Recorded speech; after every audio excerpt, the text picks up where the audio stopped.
Bonsoir à tous, Parachat de la semaine, Parachat Acharemot Kedoshim. Bezrat Hashem, ce soir nous verrons la clé de la réussite pour avoir la bracha. Qui ne souhaite pas avoir la bracha dans toutes ses entreprises? Bezrat Hashem, dans la Parachat, nous découvrirons la clé de la hatzlacha, de la réussite. Nous verrons également comment se préparer à un été qui s'approche, Bezrat Hashem. Eh bien, commençons par ce dernier sujet. La Torah juxtapose la paracha de Acharemot à Kedoshim. Acharemot termine par le chapitre qui relate des incestes, des femmes interdites, des relations interdites. On n'a pas le droit d'aller avec sa sœur, on n'a pas le droit d'aller avec une femme nida, etc., etc. Tout de suite après, on commence par la paracha de Kedoshim. Kedoshim qui, comme son nom l'indique, signifie la sainteté. Comme pour nous faire mettre en relation ces deux notions. Si tu veux atteindre la sainteté, si tu veux t'approcher de la Kedusha, d'être un homme équilibré, saint, digne de bracha, eh bien, il faut que tu mettes l'accent sur tes relations. Chas v'shalom, de ne pas aller avec une femme interdite.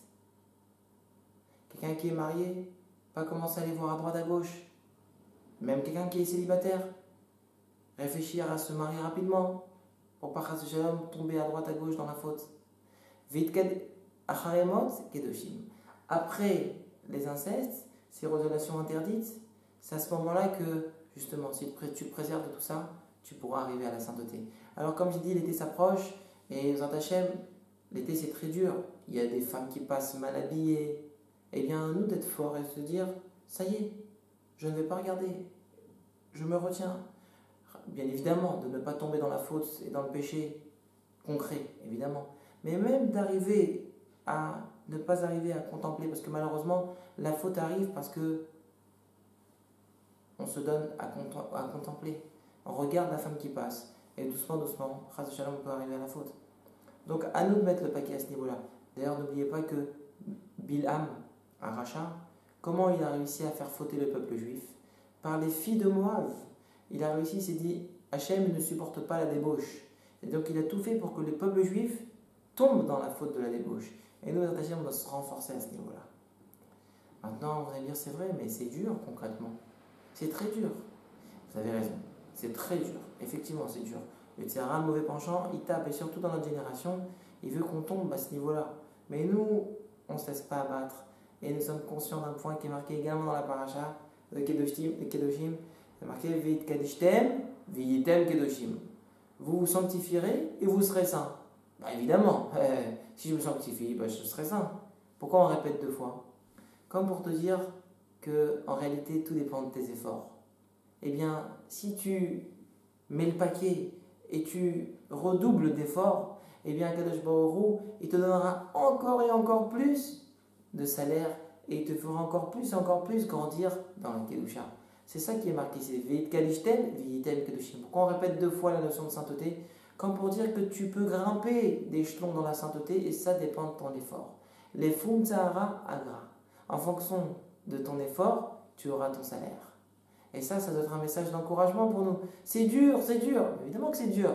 Mais plus c'est dur, et plus tu gagnes. On raconte la parabole dans le Midrash suivante, la parabole que une fois il y avait un roi qui avait sa cave à vin et il voulait la protéger. Il a mis là-bas deux gardiens. Un qui était Nazir. Nazir, c'est celui qui s'est sanctifié à ne pas boire du vin, entre autres. Et il a mis également une personne qui était sous et qui kiffait le vin et tous les soirs il se démontait. Et il a mis les deux gardiens. Et ils ont effectivement bien gardé la cave à vin, aucun voleur n'est passé.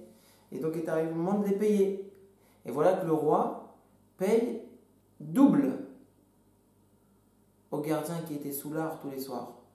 Alors qu'au Nazir, la personne qui s'interdisait le vin, il lui donnait qu'un salaire. Alors, le Nazir est parti voir le roi en lui disant, mais je comprends pas, pourquoi lui tu lui donnes deux fois plus que moi? Eh bien, je t'explique. Lui, il a eu un mauvais penchant qui le chauffait. Pendant toute cette période-là, il le chauffait. Il disait, allez, vas-y, va taper un petit verre, vas-y, allez, un petit chouïa, c'est pas grave, va pas faire attention. Et il s'est retenu, alors que toi, le vin t'est interdit. Donc tu n'as eu aucun Yetzirah, aucun mauvais penchant à toucher à ce vin. Donc lui, il mérite le double. Et bien, c'est exactement pareil. Toi, c'est vrai, c'est dur. Et chacun en fonction de son tempérament. Il y a des tempéraments qui sont plus chauds que d'autres. Toi, tu dis, ouais, non, le mec, c'est un mec endormi, lui. Là. Moi, je suis un chaud, moi. Moi, c'est dur pour moi de voir une belle fille, de ne pas la regarder. Je dis, c'est vrai, je te comprends. Mais plus tu te travailles et tu mets des efforts, et bien plus Akash Baruch Hu dit, mais celui-là, il avait un grand Yetzirara, il s'est retenu. Je vais le faire kiffer, lui. Je vais le remplir de Gdusha, je vais le remplir de salaire, de Hatzlacha dans tout ce qu'il entreprend. Donc, à nous de mettre le paquet, c'est bénéfique pour nous. Dernier point, mes chers amis, c'est la notion qu'on voit dans la paracha, encore une fois, de Kedoshim. Lo teler rachil be'amecha.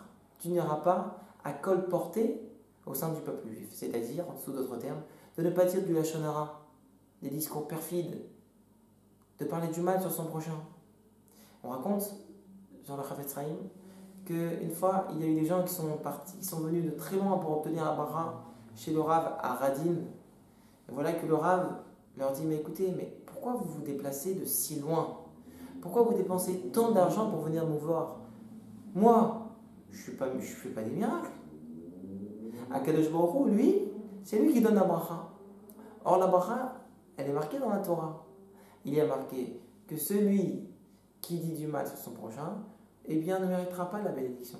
Et celui qui dit du bien de son prochain et qui toujours respecte les lois de garder sa langue, eh bien, celui-là sera digne de la bracha. Donc, le Chafetz Chaim m'a dit, je ne comprends pas. De deux choses. Si jamais tu dis du bien sur ton prochain et que tu es propre au niveau de ta langue, tu ne dis pas du mal, alors tu seras béni. La Torah, elle maudit celui qui dit du mal et elle bénit celui qui dit du bien. Donc tu seras béni. Donc tu n'as pas besoin de moi vu que tu as déjà la bénédiction du bon Dieu. Et si jamais tu dis du mal, chas v'shalom, alors tu ne seras pas béni, chas v'shalom, tu seras même maudit, chas v'shalom. Alors à ce moment-là, moi je ne pourrai pas intervenir. Si Hachem donne une malédiction, comment moi, être humain, je peux venir à placer une bénédiction? Donc à quoi ça sert? Donc effectivement, nous dire, Chafetz Chaim, la clé de la réussite se situe dans ta langue. Si tu respectes ta langue et tu fais attention, des fois il y a des situations où on a envie de se défouler, on a envie de s'acharner sur l'un et sur l'autre, mais on se dit, attends, est-ce que vraiment ça vaut la peine de parler? Ça va apporter un résultat? Alors à ce moment-là, ne parle pas. Et d'autant plus que c'est pas de parler qui est interdit, il faut uniquement savoir comment parler. Si tu dis pas de nom et qu'on ne peut pas repérer de qui il s'agit, tu peux raconter une histoire. Une fois, il y a eu un type qui m'a fait ça, il m'a fait ci, il fait ça, il fait ça. Tu te rends compte comment il était? T'as rien dit de mal, t'as pas visé de personne. Et la personne qui est en face ne peut pas viser la personne. Elle ne sait pas de qui tu parles, elle ne peut pas deviner. Alors t'as rien dit de mal sur personne, c'est permis. Maintenant tu commences à donner des noms, etc. Là, ça commence à être problématique. Donc ce soir, Bezrat Hashem, nous avons retenu 2 points. Premièrement, on se prépare à l'été dans le sens où on fait attention de se rapprocher de la Kedusha, et ce, en faisant attention de ne pas aller voir des filles interdites, de ne pas aller voir à droite à gauche, au contraire d'être kadosh, de rechercher la droiture.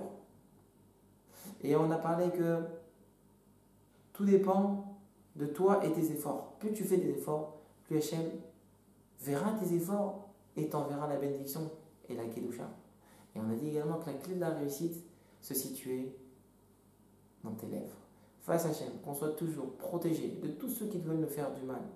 Et que Zat Hachem, nous n'ayons pas besoin de parler du mal à droite à gauche, mais que si Hachem ça arrive, qu'il nous envoie toutes les forces pour préserver notre langue, de ne pas dire du mal, mais au contraire de comprendre que le message est du bon Dieu et que l'épreuve est du bon Dieu et qu'on va tout faire pour comprendre l'épreuve et grandir avec lui. Et à ce moment-là, Kadosh Baruch Hu, en voyant qu'on se maintient de dire du mal, ne pas dire du mal, mais au contraire chercher le bien et le shalom, il nous enverra la bracha, la tzlacha et la geoula b'mera b'yamenu.